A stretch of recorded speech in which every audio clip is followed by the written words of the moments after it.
there is going to be a failure to deliver. There is going to be uh, a point in time where you're not going to be able to buy gold nor silver for fiat. So if you sold, you made your profit in fiat and you want to get back in, but you can't get back in, how smart was that? No one ever stood for delivery. Nobody did. We never saw deliveries like this. Never. The West was always trusted.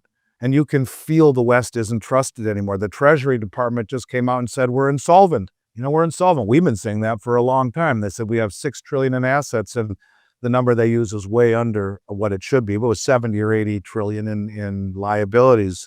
The unfunded liabilities alone are over that. But look, we're insolvent. We go around the world with a stick. A lot of countries question our behavior. We have weaponized the SWIFT market, the Treasury market. We have fiscal irresponsibility, and then you see shenanigans in the Western markets, like we saw in the LME with copper, like we saw with nickel. You see it 4 times. There have been glitches, 2 to the up, 2 to the down. The circuit breakers broke. And what does a country like India say? We're done using the Western system. As of April 1st, they will no longer use the London benchmark to set their gold and silver prices for their ETFs. They're going to use their own price of their own exchange in India. That's going to happen. You're going to see more of that stuff happening. Delivery stress and liquidity concerns now erode trust in the financial system. Restricted access to physical gold and silver is now a real possibility. Markets now reveal early signs of a deeper structural shift. Andy Schectman, a leading voice in the precious metals markets, and Bill Holter, a macro analyst focused on systemic risk, explain that rising delivery demand signals a major change in how gold and silver are being treated globally. They point to growing distrust in Western financial systems, driven by massive debt levels, fiscal imbalances, and repeated market disruptions. With liabilities far exceeding assets, the system is increasingly dependent on confidence rather than fundamentals. At the same time, countries like India are beginning to move away from Western pricing benchmarks, signaling a potential fragmentation in global price discovery. This trend could accelerate as more nations seek control over their own markets. If delivery pressures continue, the risk of supply constraints may rise, making physical metal harder to acquire. In such an environment, price discovery could shift rapidly, reflecting true demand rather than paper-driven pricing mechanisms. Now, we present the clips from their interview. Before we continue to discuss this, please subscribe to our channel and activate the bell icon for timely updates. Thank you, and enjoy the video. No one ever stood for delivery. Nobody did. We never saw deliveries like this. Never. The West was always trusted. And you can feel the West isn't trusted anymore. The Treasury Department just came out and said, we're insolvent. We're insolvent. We've been saying that for a long time. They said we have 6 trillion in assets, and the number they use is way under what it should be. But it was 70 or 80 trillion in liabilities. The unfunded liabilities alone are over that. But look, we're insolvent.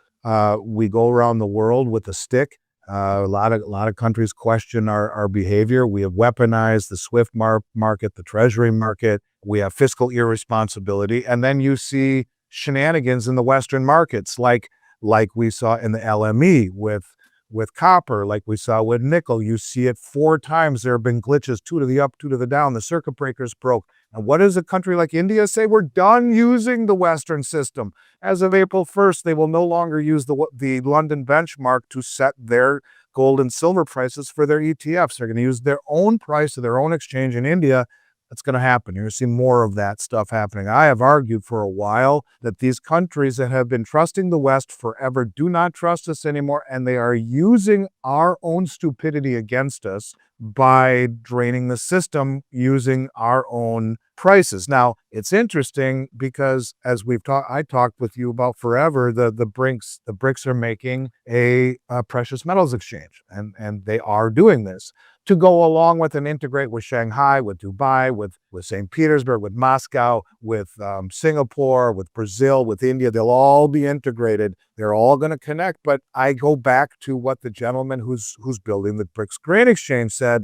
We produce and consume more wheat than they do in the West. We cannot control price. That's done on COMEX. But with the development of this new exchange, that's going to change. And it will, just like it will with the metals exchanges.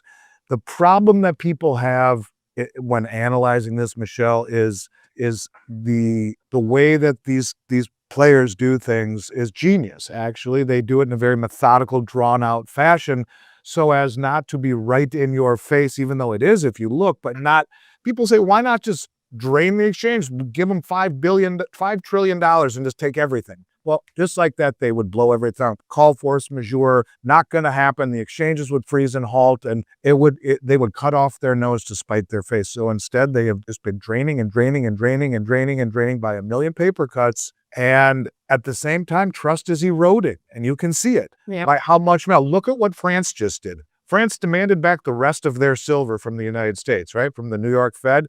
And instead of having the bars shipped, which they would have done, which they should have done, instead, the U.S. printed the money, gave it to them, and the excuse was France just wanted to have pure bars that met current purity standards. So we didn't take the bars that, supposedly the bars that they would have had would be from coin melt, right? When they melted down all the coins prior to 33, that's what our bars are supposed to be. They're not pure because of that. And well, we just said, let them keep the bars. They gave us the cash, and we bought the pure gold bars in France. Well, all I'm simply trying to say is that whether it be repatriation by central banks, buying by central banks, buying by sovereign wealth funds, draining of the world's exchanges, the trust is leaving, and it's probably already gone. And I think that's why one of these days, this last one maybe being the last one, maybe, at least of that magnitude, a system that relies on trust has to back it up. And when you can't back up trust and you keep disrupting the market through glitches,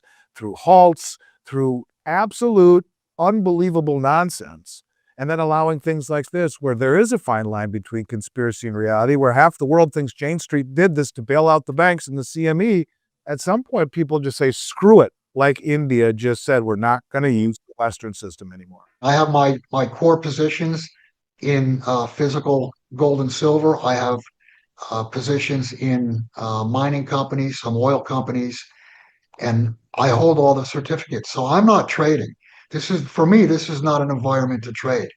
And the reason I think it's not an environment to trade is because you could have 100% blowing and going in one direction today and 100% blowing and going in the other direction tomorrow. So I think you need to position for what you think the final outcome is going to look like, and just sit tight. And I will say, going forward with gold and silver, I think it's foolish to try to get cute and to try to trade those, because ultimately there is going to be a failure to deliver. There is going to be a point in time where you're not going to be able to buy gold nor silver for fiat. So if you sold, you made your profit in fiat and you want to get back in, but you can't get back in, how smart was that? Let's go back, because the last time I was with you, we talked about the March delivery cycle, which I don't know, it's suspect to me, because we had 50 million ounces in January, a non-delivery month. We had 25 million in February, another non-delivery month. And then we started March with 52 million ounces, but ended up at 42 million ounces. And I believe that is this past March was the first month in 2 or more years where what stood for delivery on day one ended up being less on the final day. For the last 2+ years, and I'll just use the number of 100, if there were 100 ounces standing at the beginning of the month, by the end of the month, every month for 2 years plus now, it's gone to 120, 150, 200. There's always been more gained during the month. This is the first month where there was actually less standing at the end of the month. And very interesting that one day the CME actually stood, the exchange itself stood for delivery. And you would have to ask why. And the only thing I can come up with is there's no way to know whether that was delivered or not. There's no way to see. So did they hide a delivery that couldn't be made? I don't know, but that's the only thing I can come up with. Well, what happens is you have contracts that are open at the beginning of the month, and then they go away. They get sold. But what's happened for the last 2 years is you have contracts open at the beginning of the month, and then there's more and more that gets piled on, or has been for the last couple of years. So every delivery month, or every month, even non-delivery months, whatever was open and open at the beginning of the month, that number increased and more stood for delivery than what the initial first notice day was. And this is the first month, like I said, in a couple of years where there was actually less that stood for delivery than was opened on the first day. The global gold and silver market is entering a phase where trust, not just price, is becoming the dominant driver. Persistent delivery demands, declining confidence in Western financial systems, and shifting geopolitics are pointing toward a structural change in how precious metals are valued and accessed. What was once a stable, paper-driven pricing system is now being challenged by rising physical demand and sovereign-level decisions. A steady shift is unfolding as nations move away from Western benchmarks and build parallel systems for pricing and settlement. The gradual draining of physical metal from exchanges, combined with repatriation efforts and central bank accumulation, suggests a tightening supply backdrop. At the same time, repeated market disruptions and inconsistencies in delivery data are adding to concerns about system reliability. This environment increases the likelihood of a future supply squeeze in which access to physical metals may become limited regardless of fiat liquidity. As these pressures build, the gap between paper markets and real assets could widen significantly, potentially forcing a reset in global price discovery mechanisms. Let's get back to the interview. Gold and silver got oversold for the first time in a year or over a year. We marked bottom back on two Sunday night, Monday mornings ago. Not this past week, but the week before. Gold got down to literally 4,000, and silver got down to about $61.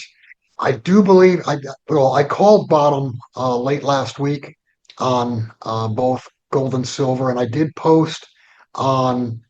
Posted early in the week, and then I posted again on April 2nd, where you can see the MACDs got very deep into sold territory, and they have now, as of a couple days ago, but today confirmed it, they've crossed over to the upside. This is not, carved in stone, but generally when you see the MACDs either cross over to the upside or roll over to the downside, you generally have 6 to 8 weeks in that direction. I believe that we will probably see in this move gold at least pushing the old high, and I would think you'd see silver probably in the 90s or pushing $100. And obviously the late afternoon sell-off in markets and silver and gold had to do with the ceasefire being broken. And I just want to say this, it is totally, gold and silver are trading, if you want to call it, wrong. Because think about this. Let's say that all hell does break loose. What do you want to own? Do you really want to own a piece of paper that's issued and backed by an insolvent entity? Or do you want to own real money that can and will be accepted anywhere all over the world? Gold and silver should be gobbled up when things get hot. But that's not what's been happening. What's been happening, gold and silver are acting like a risk on asset as opposed to a risk off asset. And I'm just going to say that gold and silver are the ultimate risk off assets. When a war starts, gold and silver get sold. That has been the pattern since 1991, since the Iraq War. Gold and silver got weak after that. Gold and silver got weak after the second Iraqi war. No, 03, yeah. But prior to 1991, whenever there was any type of bad news, gold and silver got bought. Go back to the Afghanistan experience. That was in the late 1970s. And gold would trade up on any type of bad news with Russia against Afghanistan. Gold historically, like up until the 1991 episode, gold historically, whenever it looked like there was bad geopolitical events happening, gold was bought. And once they figured out in 1987 that they could wag the dog with paper contracts, the contracts wagging the physical price, once they figured that out, everything has become, if you want to call it, locked down. The prices are, they learned that they can actually move and control price with paper contracts. And that's what they've done. And that's what has happened for the last 30 years. Now, that will break because I guess the best way to say it is what's the value of a contract that cannot perform? The answer is zero. And COMEX and LBMA are going to become irrelevant versus the cash markets worldwide. There's no question there has been a liquidity problem. And go back to the end of January, there's no question gold and silver were due a correction. Gold had a pretty significant correction. I don't know, what would you call it? I think it was 15, 17%, but silver had almost a 50% correction. That's that's a little bit overdone, but they were due a correction. And yes, there have been liquidity problems, and a source of liquidity is you sell your winners. So yes, there has been some selling of winners, and even in silver. I mean, silver had been suppressed for so many years. People came out of the woodwork looking to sell because look, I can get over $50. I can get my money back from what I put back in, late 70s, early 80s.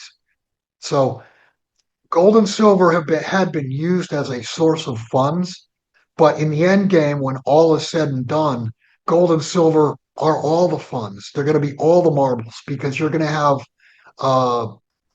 to have paper currencies blowing up left and right. The original reason to take fiat and buy gold and silver is to get your capital out of the system. By taking a profit for fiat dollars or fiat euros or fiat anything, to take a profit, you're putting your money back in the system. Where is your money going to be held? It's going to be held in a money market or in treasury bills or whatever. It's back into the system. And the reason you bought gold and silver in the first place should have been to get that capital out of the system. China says, no, we're going to buy more silver than we ever have, ever. And by the way, we're the second largest importer in the world. And by the way, our producer in the world, rather. And by the way, we've just been all over, Central and South America buying doré and concentrate, paying twice what the West will and shipping it back. So while paper silver keeps heading down, China's vacuuming up anything off of every available shelf on the planet at a pace never seen before. That's what I mean. How about the Shanghai Metals Exchange? Their report from March 20th showed 362 tons. Their vaults are down 100 tons in a single week. In a week, the Shanghai Metals Exchange. So people are taking metal off of Shanghai, off of the LBMA, off of COMEX from the New York Federal Reserve. Give it to me. I want it. I don't want your paper promises. That's why we've seen metal in backwardation for a long time. That's why we continue to see an arbitrage opportunity that should have gone away a long time ago. No, they don't want to. They'll leave it there, pay more than they should, more than the Western price says, because they're beating us at our game to entice the traders to give them whatever they will for the dollars that are not worth as much as the metal that they're buying with it. Gold and silver have reached a pivotal turning point after a deep correction, with technical indicators signaling a renewed upward trend. The recent oversold conditions, followed by confirmed momentum shifts, suggest a potential multi-week rally phase, with gold targeting previous highs and silver moving toward the $90 to $100 range. This recovery is unfolding amid heightened volatility and shifting market behavior. Despite short-term reactions to geopolitical events, the broader structure reveals a growing disconnect between paper pricing and physical demand. Liquidity pressures have forced selling in the near term, but underlying accumulation remains strong, particularly from global buyers who continue to absorb supply at an accelerated pace. As capital flows increasingly shift from paper assets to tangible stores of value, traditional pricing mechanisms are being tested. Over time, these imbalances could lead to a breakdown in price determination, with physical markets gaining greater influence. In such an environment, gold and silver are likely to reassert their role as core monetary assets. Share your thoughts on their analysis in the comment section below. If you find this video informative, please support and turn on notifications to stay informed about our latest videos. See you in the following video. Thanks for watching.